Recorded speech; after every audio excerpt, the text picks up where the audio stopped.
العالمین والصلاة والسلام علی رسولہ الکریم وعلی آلہ وصحابہ اجمعین۔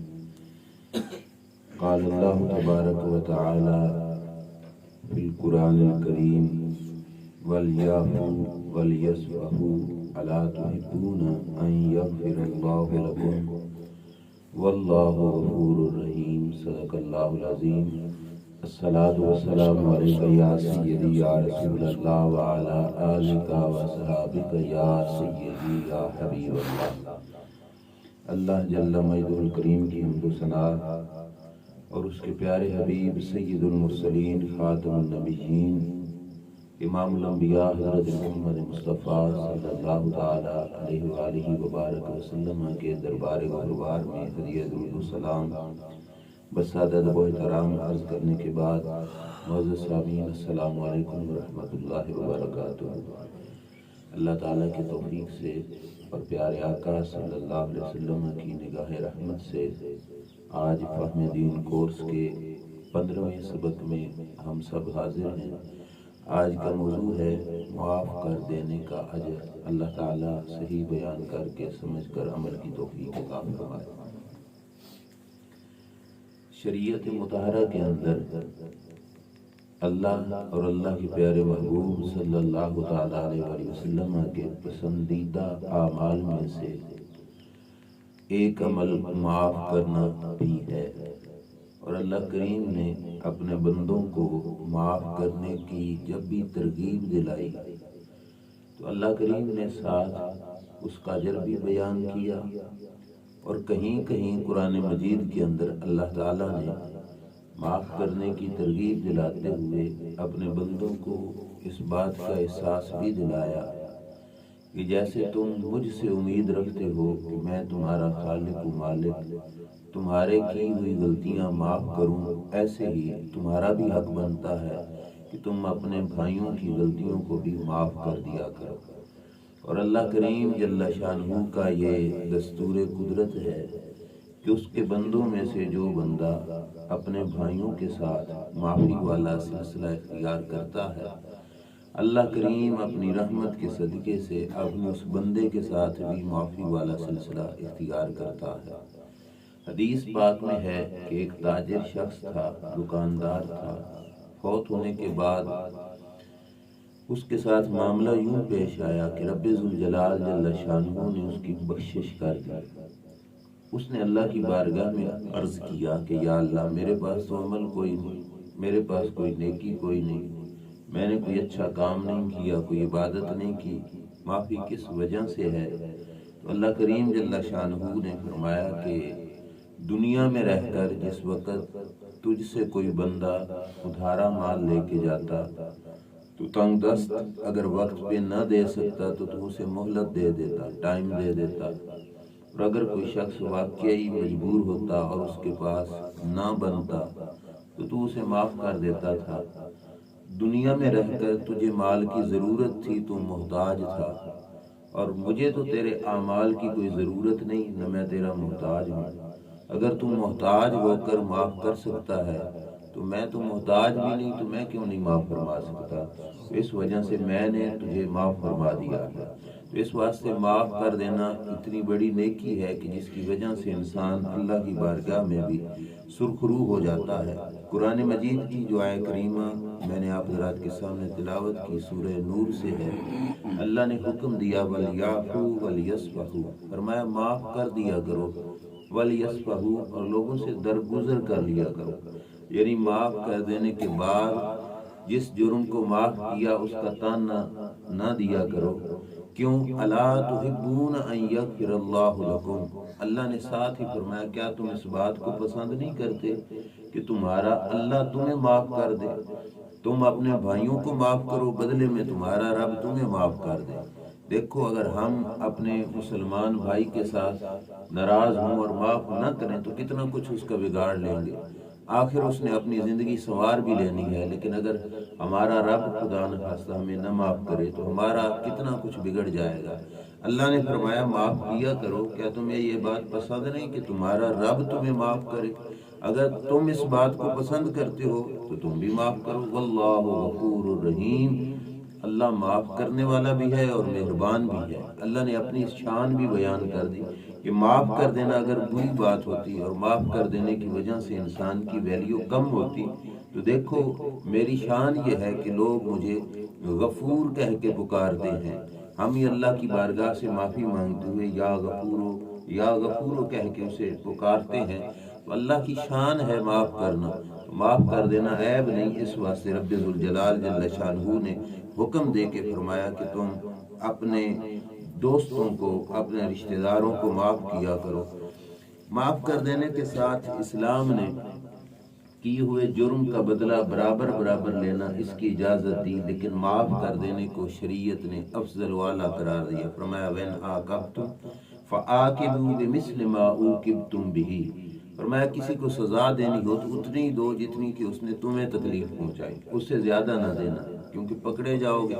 اور آگے فرمایا وَلَئِنْ صَبَرْتُمْ لَهُوَ خَيْرٌ لِلصَّابِرِينَ، فرمایا اگر تم نے کر لیا صبر یعنی معاف کر دیا، کسی کی دی ہوئی تکلیف کو برداشت کر لیا اور اسے معاف کر دیا، لَهُوَ خَيْرٌ لِلصَّابِرِينَ، تو فرمایا یہ عمل صبر کرنے والوں کے لیے بہتر بنے گا، بدلہ لینے کی بنسبت معاف کر دینا یہ بہتر بنے گا۔ اور ایک اور جگہ پہ اللہ کریم جل شانہ نے ارشاد فرمایا وَلَمَنْ صَبَرَ وَغَفَرَ إِنَّ ذَلِكَ لَمِنْ عَزْمِ الْأُمُورِ، فرمایا جس شخص نے صبر کیا اور جس شخص نے اپنے مجرم کو معاف کر دیا، فرمایا إِنَّ ذَلِكَ لَمِنْ عَزْمِ الْأُمُورِ، یہ بڑی ہمت والے کاموں میں سے ہے۔ یعنی معاف کر دینے والے کو کمزور کبھی نہ سمجھنا، بلکہ بڑی طاقت یہی ہے کہ انسان اپنے مجرم کو معاف کر دے۔ اصل میں طاقت اسی چیز کا نام ہے کہ انسان اپنے مجرم کو معاف کرنے کا حوصلہ رکھتا ہو۔ جس کے اندر معافی کا حوصلہ نہیں ہے دراصل وہ اللہ تعالیٰ جل شانہ کی بارگاہ میں اس شخص کو کمزور قرار دیا جاتا ہے۔ تیسری جگہ پہ آیت کریمہ ہے، اللہ کریم جل شانہ نے ارشاد فرمایا الذین ينفقون فی السراء والضراء والکاظمین الغیظ والعافین عن الناس واللہ یحب المحسنین۔ جب اللہ تعالیٰ اپنے نیک بندوں کی شان بیان کرنے لگا قرآن مجید کے اندر تو اللہ نے فرمایا الذین ينفقون فی السراء والضراء، اللہ کے نیک بندے وہ ہیں جو خوشحال ہوں تب بھی اللہ کی راہ میں خرچ کرتے ہیں، تنگ دست ہوں، پریشانی میں ہوں، تکلیف میں ہوں تب بھی اللہ کی راہ میں خرچ کرتے ہیں۔ ایک نشانی یہ بیان کی اور ساتھ کیا فرمایا والکاظمین الغیظ والعافین عن الناس، اور اللہ کے بندوں کی یہ شان ہے کہ غصہ پی جاتے ہیں اور لوگوں کو معاف کر دیتے ہیں۔ معاف کرنا اللہ نے اپنے بندوں کی نشانی قرار دی اور ساتھ اجر کیا بیان کیا، فرمایا واللہ یحب المحسنین، اللہ اس اچھے کام کرنے والے لوگوں کو محبت کے ساتھ سلوک کرتا ہے، اسے پسند فرماتا ہے۔ اب یہ بھی بہت بڑا اعزاز ہے کہ جس سے رب پیار کرے، جس سے رب محبت کرے۔ رب کب محبت کرے گا؟ جس وقت معاف کر دینے والا جذبہ بندہ مومن کے دل کے اندر موجود ہوگا۔ آگے ایک اور جگہ پہ اللہ کریم نے ارشاد فرمایا وَجَزَاءُ سَيِّئَةٍ سَيِّئَةٌ مِثْلُهَا، فرمایا برائی کا بدلہ اسی جتنا ہے جتنا کہ کسی نے تمہارے ساتھ برائی کی، بدلہ لینا ہو تو اتنا۔ لیکن آگے کیا فرمایا فَمَنْ عَفَا وَأَصْلَحَ فَأَجْرُهُ عَلَى اللَّهِ، جس نے معاف کر دیا اور معاف کر کے صلح کر لی فَأَجْرُهُ عَلَى اللَّهِ، اس کا اجر اللہ کے ذمہ کرم پہ ہے۔ اب یہ لفظ ایک خاص پیغام دینے کے لیے ہے کہ ایک تو ہے لمٹ بیان کی جائے، اتنا اجر ملے گا، اتنا ملے گا، یہ ملے گا، وہ ملے گا، اور اس مقام پر اللہ نے چھپا دیا اس معاملے کو کہ میں جانوں اور میرا وہ بندہ جانے، کہ جس نے بدلہ لینے کی بجائے معافی کا سلسلہ کیا، فرمایا فَأَجْرُهُ عَلَى اللَّهِ، اس کا بدلہ اللہ کے ذمہ کرم پہ ہے۔ اللہ نے یہ معاملہ اپنا اور اس بندے کے درمیان رکھ دیا کہ اب میں جانوں یا وہ جانے، بتانے کی بھی ضرورت نہیں ہے۔ اب جس چیز کو رب ذوالجلال نے اتنی اہمیت دی کہ میں اسے وہ کچھ دوں گا جو لفظوں کے بیان سے بھی باہر ہے، کہ اللہ تو جو چاہے بیان کر سکتا ہے، مطلب کہ تمہاری سمجھ سے باہر ہے کہ تم اسے لفظوں کے اندر سمجھ پاؤ، اس واسطے رب ذوالجلال جل شانہ نے فرما دیا اس کا اجر اللہ کے ذمہ کرم پہ ہے۔ اب اس آیت کی شرح میں شعب الایمان کی حدیث پاک ہے، میرے پاک محبوب صلی اللہ تعالی علیہ وآلہ وسلم نے ارشاد فرمایا کہ جس وقت قیامت کا دن ہوگا، ینادی منادن، اللہ کا ایک فرشتہ اعلان کرے گا، من کان اجرہ علی اللہ فلیدخل الجنہ، فرشتہ کہے گا اور جس کا اجر اللہ نے اپنے ذمہ کرم پہ لیا تھا نا، فاجرہ علی اللہ والے لفظ، کہ جس کا اجر کہا تھا اللہ نے کہ میرے ذمہ کرم پہ ہے، وہ اٹھے اور جنت میں چلا جائے۔ حساب کتاب نہیں، فرمایا وہ اٹھے اپنی قبر سے، اپنی تدفین والی مدفن سے، جگہ سے، اور اٹھ کر جنت میں چلا جائے۔ ایک دفعہ آواز لگے گی، دوسری دفعہ پھر آواز لگے گی کہ جس شخص کا اجر اللہ کے ذمہ کرم پہ ہے وہ شخص اپنی قبر سے اٹھے اور جنت میں چلا جائے۔ نبی اکرم صلی اللہ علیہ وسلم فرماتے ہیں فَيَقُومُ مَنْ أَفَا عَنْ أَخِيهِ، اب وہ شخص قبروں سے اٹھ جائیں گے جنہوں نے اپنی زندگی میں اپنے مسلمان بھائی کو معاف کیا ہوگا۔ اب اللہ تبارک و تعالیٰ ان کو الگ بلا لے گا۔ یہاں تک تو صرف ہے جنت میں جانے کا ذکر، جو اجر ملنا ہے وہ ہماری سوچ سے بالاتر ہے کہ وہاں پہ بلا کر جنت میں ان کو رہائش دے کر رب نے ان کو دینا کچھ کیا ہے وہ بیان سے بھی باہر۔ اللہ کریم جل شانہ نے فرمایا کہ وہ جنت میں ان کو بغیر حساب کے بلا لیا جائے گا۔ تو یہ بغیر حساب کے الفاظ اس حدیث میں نہیں، دوسری حدیث کے اندر ہے۔ نبی اکرم صلی اللہ تعالیٰ علیہ وآلہ وسلم سے حضرت ابو ہریرہ رضی اللہ تعالیٰ عنہ فرماتے ہیں کہ سرکار نے فرمایا ثلاث من کن فیہ حاسبہ اللہ حسابا یسیرا، سرکار نے فرمایا جس بندے کے اندر 3 صفتیں پائی جائیں گی نا، اللہ اس سے بڑا آسان کر کے حساب لے گا۔ آسان حساب کا مطلب یہی ہے کہ اسے معافی مل جائے گی اللہ کے دربار سے، کیونکہ رب جس سے حساب لینے پہ آئے نا وہ پھر پکڑا ہی جائے گا۔ اللہ کے ساتھ حساب کرنے پہ جس وقت بندہ آ جائے گا یا بندے کے ساتھ اللہ حساب کرے گا، پھر بندہ کامیاب نہیں ہو پائے گا۔ کامیاب وہی ہے جسے رب ذوالجلال نے حساب کے بغیر ہی اپنے فضل سے معاف کر دیا، فرمایا اس کا حساب آسان ہوگا۔ اور آگے کیا فرمایا؟ فرمایا وَأَدْخَلَهُ الْجَنَّةَ بِرَحْمَتِهِ، اللہ اپنی رحمت کے سبب اسے جنت میں جگہ عطا فرمائے گا۔ کتنی صفتیں؟ 3۔ وہ 3 سننا سرکار نے کیا بیان کی؟ پہلی فرمائی کہ توتی من حرمک اللہ، فرمایا ابو ہریرہ جو تجھے محروم کرے اسے تو عطا کر۔ یہ پہلی صفت، اگرچہ بظاہر مشکل ضرور ہیں لیکن ان کا انعام بہت بڑا ہے کہ جس نے تجھے محروم رکھا تو اسے عطا کر، جس نے تجھے نہیں کچھ دیا تو اسے بھی عطا کر۔ یہ شان کریمانہ وہ ہے کہ جس شان کریمانہ پر اللہ کریم جل شانہ بندے کو بغیر حساب کی جنت میں داخل فرما دے گا، اپنے رحم و کرم کے ساتھ، کہ جس نے اس کے ساتھ ہاتھ کھینچ کے رکھا، اسے محروم کیا، اللہ فرماتا ہے تجھے موقع ملے اسے عطا کرنے کا تو تو اسے عطا کر دے، تیرے عطا کرنے کی وجہ سے اللہ پھر بدلے میں تمہیں عطا کرے گا۔ اور دوسری صفت رسول خدا صلی اللہ علیہ وسلم نے فرمائی وَتَعْفُ عَمَّنْ ظَلَمَكَ، جو تیرے ساتھ زیادتی کرے اسے معاف کر دے، جو تیرے ساتھ ہے زیادتی کرے اسے تو معاف کر دے۔ ایک وہ معافی ہوتی ہے کہ جہاں پہ بندے کا بس نہیں چلتا، کہ بندہ کچھ کر ہی نہیں سکتا، کہ زیادتی کرنے والا بندے سے ہائی لیول کا ہوتا ہے، اس کا گریڈ اونچا ہوتا ہے، وہ بندے سے طاقت میں زیادہ ہوتا ہے، وہاں پہ بندہ کچھ کر نہیں سکتا، اب چپ ہو جائے تو یہ صحیح معنوں میں صبر یا معافی نہیں۔ معافی اس وقت ہے کہ بندے کے ساتھ جس نے زیادتی کی وہ بندے سے بے شک چھوٹا ہو،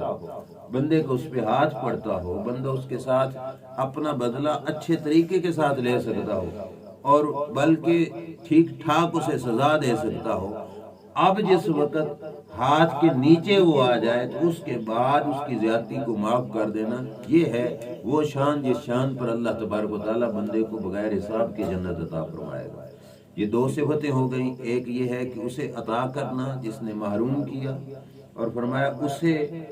معاف کرنا جس نے زیادتی کی، اور تیسری یہ ہے وَتَعْصِلُ مَنْ قَطَعَكَ، جس نے تجھ سے تعلق توڑا تو اسے تعلق جوڑ۔ جس وقت یہ عادت بن جائے گی تو اس وقت اللہ تبارک و تعالیٰ بندے کو جنت میں داخلہ آسان فرمائے گا۔ ابو ہریرہ فرماتے ہیں جب یہ بات میں نے سنی تو میں نے حضور علیہ السلام سے عرض کیا فیضا فعلت ذالک فمالی یا رسول اللہ صلی اللہ علیہ وسلم، آقا یہ تو بتائیے جب میں ایسا کر لوں گا تو مجھے ملے گا کیا؟ تو سرکار نے فرمایا تجھے اللہ جنت اعمال سے نہیں، اللہ اپنے رحم و کرم کے بدلے تجھے جنت عطا فرما دے گا، اعمال کے حساب سے نہیں، اپنی کریمانہ کرم سے اللہ تعالیٰ تجھے جنت میں داخل فرمائے گا۔ اور ایک اور چیز جو رسول خدا صلی اللہ تعالیٰ علیہ وآلہ وسلم نے ارشاد فرمائی کہ کئی دفعہ بندہ یہ سمجھتا ہے کہ فلاں شخص میرے ساتھ زیادتی کر رہا ہے، میں اسے ہاتھ اٹھا کر صحیح معنوں میں بدلہ نہیں لوں گا تو وہ سمجھے گا یہ تو بالکل ماڑا ہی ہے، میں جو مرضی اس کے ساتھ کرتا رہوں، لہٰذا عذر بھی یہ بنایا جاتا ہے کہ میں اسے بدلہ لوں تاکہ میری عزت رہے، کہ بدلہ نہ لیا تو پھر تو میری عزت برباد ہو جائے گی۔ اس سلسلے میں بھی اللہ کے رسول صلی اللہ علیہ وسلم نے ارشاد فرمایا ان العفو لا یزید عبدا الا عزا فاعفوا یعزکم اللہ، سرکار نے فرمایا معاف کر دینا بندے کی عزت میں اضافہ کرتا ہے، معاف کرنے سے عزت گھٹتی نہیں، الٹا عزت میں اضافہ ہو جاتا ہے۔ اور آگے فرمایا فاعفو، معاف کر دیا کرو، یعزکم اللہ، اللہ ہی تمہیں عزت عطا فرمائے گا۔ اس کا خوبصورت نمونہ اگر دیکھنا ہو کہ معاف کرنے سے بندے کو عزت ملتی ہے تو جو رمضان المبارک کے اندر سرکار کی حیات طیبہ میں مکہ شریف کی فتح کا موقع تھا کہ وہ لوگ جنہوں نے سرکار کی زندگی مکہ شریف میں تنگ کی، وہ لوگ جنہوں نے رسول خدا صلی اللہ علیہ وسلم کے ساتھ سوشل بائیکاٹ کیا، وہ لوگ جنہوں نے حضور کا کلمہ پڑھنے والوں کو بھی ظلم و ستم کے ساتھ ستایا، ہر قسم کی تکلیفیں دیں اللہ کے رسول صلی اللہ علیہ وسلم کو، وہ لوگ جب سرکار کی ماتحت آ گئے، سرکار نے ان کو فتح کر لیا، اب سرکار جو مرضی چاہتے ان کے بارے میں آرڈر دیتے تو وہ آرڈر پورا ہونا تھا، اگر سرکار آرڈر دیتے کہ اگلے لمحے ان کی گردنیں اڑا دو وہ بھی ہو سکتا تھا، لیکن رسول خدا صلی اللہ تعالیٰ علیہ وآلہ وسلم نے کتنی کرم نوازی فرمائی، سرکار دو عالم صلی اللہ علیہ وسلم نے مکہ کے ان سارے مجرموں کو معاف فرما دیا، اور بدلے میں سرکار کی عزت کس قدر بڑھی کہ یدخلون فی دین اللہ افواجا، اللہ قرآن میں فرماتا ہے کہ حضور کا یہ حسن اخلاق، سرکار کا یہ حسن کردار دیکھ کر ان کے دل کے اندر ایسی بات بیٹھی کہ وہ فوج در فوج حضور علیہ السلام کے نوکروں میں اپنے آپ کو شامل کرنے لگے۔ اس موقع پر ایک شخص ہے حبار بن اسود رضی اللہ تعالیٰ عنہ، یہ صحابی بنے بعد میں، ان کا جو پہلے کا جرم تھا وہ سننا اور پھر سرکار کی انداز کریمانہ دیکھنا، پتہ چلے گا کہ حوصلے سے معاف کر دینا یہ کتنے بڑے کار ثواب ہے کہ سرکار نے ایسے ایسے مجرموں کو معاف کیا۔ جنگ بدر ہوئی، بدر کی جنگ میں جن لوگوں کو قید کیا گیا تھا کفار میں سے، ان لوگوں میں سے جس وقت مشورہ ہوا، مشورے کے بعد طے یہ پایا کہ ان سے فدیہ لیا جائے اور فدیے میں ان کو قید جو ہے ختم کر کے ان کو رہائی دی جائے۔ ان قیدیوں میں سے ایک شخص تھا حضرت عاص، یہ بھی بعد میں صحابی بنے۔ یہ عاص خاوند تھے حضرت سیدہ طیبہ طاہرہ حضرت زینب سلام اللہ علیہا کے، حضور کی شہزادی ہیں حضرت سیدہ زینب رضی اللہ تعالیٰ عنہ کے شوہر تھے۔ اس وقت یہ منع نہیں تھی نکاح غیر مسلموں کے ساتھ، تو سرکار کی بیٹی کا رشتہ تھا عاص کے ساتھ، اور عاص جنگی قیدی بن کے آیا تو مشورہ ہوا کہ قید سے آزادی اسی کو ملے گی جس نے فدیہ ادا کیا۔ تو حضرت سیدہ زینب نے اپنے شوہر کا فدیہ ادا کرنے کے لیے ایک ہار بھیجا حضور علیہ السلام کی بارگاہ میں کہ اس ہار کے بدلے میں میرے شوہر کو آزاد کر دیا جائے۔ جس وقت ہار حضور اکرم صلی اللہ تعالیٰ علیہ وآلہ وسلم کی بارگاہ اقدس میں پہنچا، سرکار نے یوں نگاہ ڈالی تو سرکار زار و قطار رونے لگے۔ حدیث پاک کے لفظ ہیں فرق رسول اللہ صلی اللہ علیہ وسلم رقتاً شدیدہ، سرکار کے اوپر رقت طاری ہو گئی، شدید رو پڑے،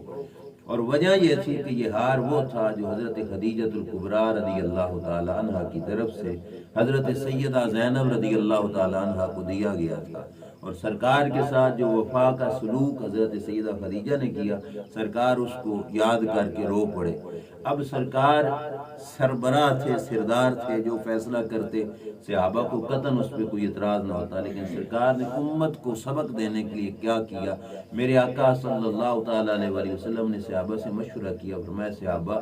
دوسروں کو فدیہ لے کے چھوڑ دیں، اور اگر تم اس بات پہ ایگری ہو، تیار ہو، تو حضرت زینب کے خامد کو بغیر فدیے کے نہ چھوڑ دیں۔ اور میرا دل کرتا ہے کہ ہم یہ ہار حضرت زینب کو واپس کر دیں، کیونکہ یہ ہار حضرت خدیجہ کی طرف سے حضرت زینب کو ملا تھا۔ تو صحابہ اکرام علیہ رضوان نے عرض کی یا رسول اللہ جیسے آپ کی مرضی، ہم تیار ہیں۔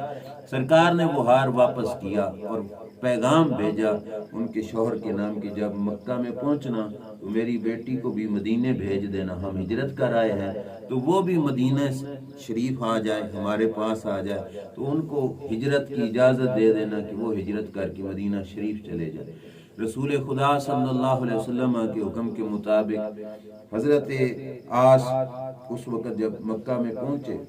اس وقت تو کلمہ بھی نہیں پڑا تھا، مکہ میں پہنچے تو حضرت زینب رضی اللہ تعالی عنہا حاملہ تھی،